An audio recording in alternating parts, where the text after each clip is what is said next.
Our gospel acclamation today is the sentence, "The sheep that belong to me listen to my voice, says the Lord. I know them and they follow me." Whenever I hear that sentence used, my mind goes back some 16 years to just after when Pip was born. And I remember being told then and discovering for myself that even a babe a few days old seems to recognize the voice of those who care for it, of its parents,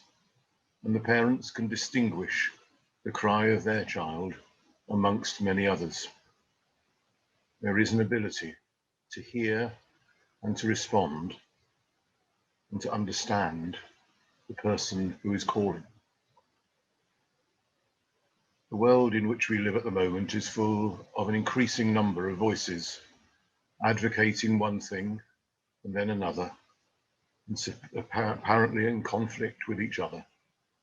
And people are being drawn in different directions, receiving lots of different information and advice, and it can become overwhelming and confusing to quite see what the future is, to quite know what we should do, to know what the answers are. And the danger is that we become drawn into those debates, that we become part of the noise,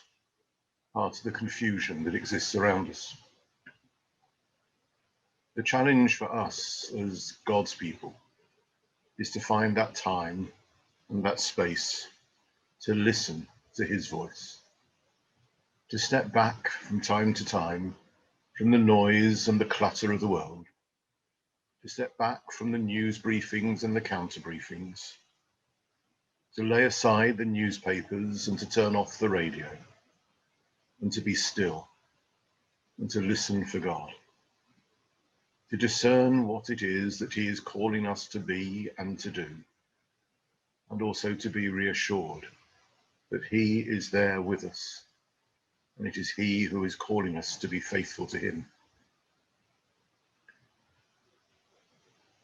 Through the last months, we have listened to that voice in our prayer, in our worship, and through our care for one another.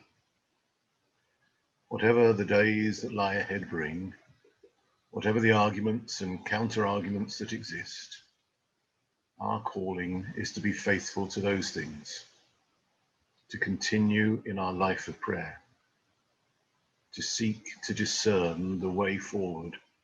by listening to God, to be faithful in our life of worship, to bring to him in our prayers and in our communal gatherings, our lives and our world with all its confusion and noise and voices, and to pray that we may see his presence through them and sometimes in them, and to continue to show that love and that care and that respect for one another, that together we may be a sign of God's kingdom, a sign of a world which can be changed and transformed by love and mutual respect and care and compassion shown to each other and to all around us. So today, if you find yourself being overwhelmed by the news, if you find yourself being confused by the statement and counter-statement, if you find that you're just finding it all too much, then simply stop and pause and be still with God and listen for him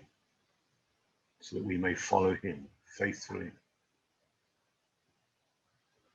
each and every day.